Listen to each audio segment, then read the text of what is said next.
Today I'm sharing a card using Sweet Stamp Shop's Reel It In stamp and die set along with their two new dies, the circle slider and wave border. I'm stamping the smaller images onto sticker paper since I know I'll be adding this directly to the card base. And I decided that I'll be stamping the main fisherman image directly onto a piece of A2 paper. So I'm using the Misty Stamp Positioner to stamp these images, and since I want a dark impression, I'll stamp these out twice. For the main image, I stamp it directly onto a 4 1/4 by 5 1/2 piece of cardstock, and I position the fisherman where I want it and make sure that there's room for the circle die. Also for the main image, I want to mask off the reel for the stamp set.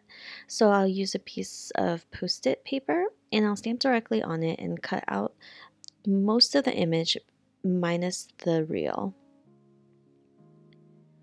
So when I stamp it onto the card base, everything will stamp except for the part I've masked off. And of course, I didn't do it perfectly, so I'll take a Memento Tuxedo black ink pen to draw in the missing lines. And luckily, this image is really easy to fill in. And once you color it, I don't think you can even tell that I manually colored that in. I'll also stamp this image again on a full adhesive post-it because I'm going to mask this off completely because I'll do an easy background. I don't feel like coloring in the entire thing, so that's the easy way of doing it.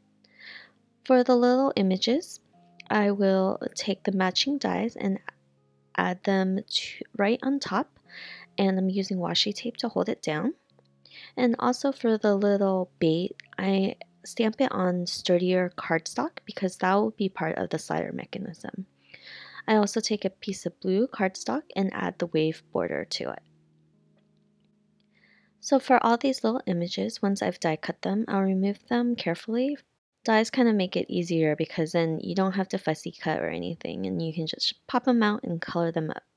For me, I like to color them after I die cut them because sometimes when I position the dies, they're not the way I like it and they're off center, so I don't want to color them before I actually cut them. So my tendency is just to color them after. And for all the coloring today, I'm using a mix of Spectrum Noir markers and Copic markers, and I'll list all the colors I used down below. For the smaller images, since I had stamped them out on sticker paper, I have to be a lot more careful when I'm coloring them. So for a lot of these items, I'm only using a maximum of 2 colors because if you blend too much on the sticker paper, it will bleed outside the lines. And since it's nice with the white outline from the die cutting, I wanted to make sure that the colors stayed within the lines. And for the fishes, I wanted to use bright colors so it would pop against the blue ocean background. For the card base, I wanted to create a sky of clouds. And I kind of cheat when I do this technique because I'll just lay down salty ocean in random spots of the background, and then the white space that's not inked up would be the clouds, and the blue is the sky peeking through. And I'll go ahead and soften up the colors a bit and blend it out using tumbled glass and shaded lilac. And I think it looks pretty realistic for a cloud image and it's really easy to put together. For the main fisherman, I'll color him up pretty quickly using the same color palettes that I used for the images on the sticker paper. And I'll put a pop of color of green for the fisherman's outfit. For some reason, I associate green with fisherman outfits. I don't know why, but it looked good to me. And I mean, I've only gone fishing once, but it was really fun.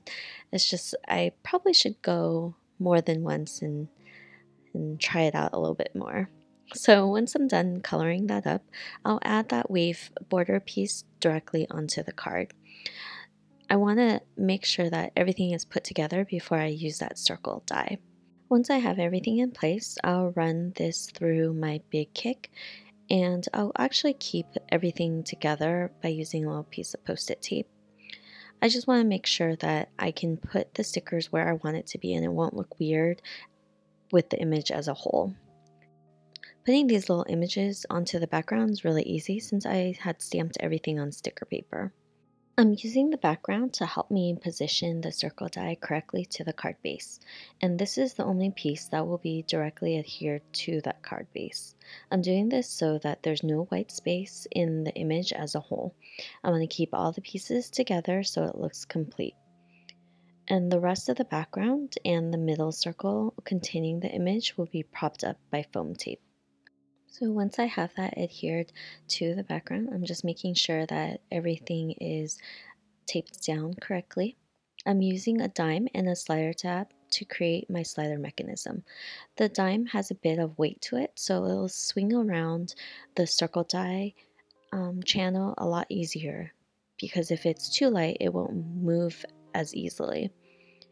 So for the main image, I'll needle a piece of black floss where the reel is, and I'll tape it to the back. And for the middle piece, I'll also add the foam tape, but I'm making sure that I don't put any in the track where the slider mechanism will be spinning around. Because if it does, then it'll stop the slider mechanism and it won't spin with ease. And I'll also add foam tape around the large background piece, and also being careful that I'm not putting tape where the track will be. I'm also using 2 layers of foam tape so that there's enough room for everything to move freely. And once I'm done with that, I'll remove all the release paper on that foam tape and carefully adhere it to the card base. And you see that circle die piece that I adhere directly to the card makes it look super complete. If it was all white, it would look a little weird. So since the dime is so small, I was able to slip it in. Usually you would put the slider mechanism into the card before you tape it directly to the card base, but in this case it worked out because this dime was able to fit in.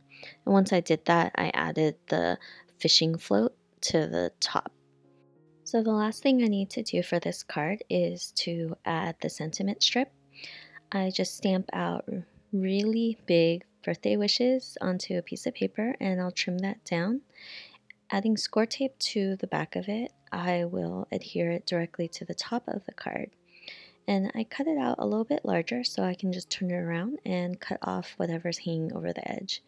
But this card turned out pretty cool, and it looks like he is casting the little fishing float, and it'll just spin around and hang around in the ocean. The circle die makes it very easy to create a super fun card, and there's a lot of possibilities with this. You can use it for images to spin around something, or you can do whatever you want with this. So I hope you guys enjoyed this card, and I'll see you guys next time for my next video. Bye!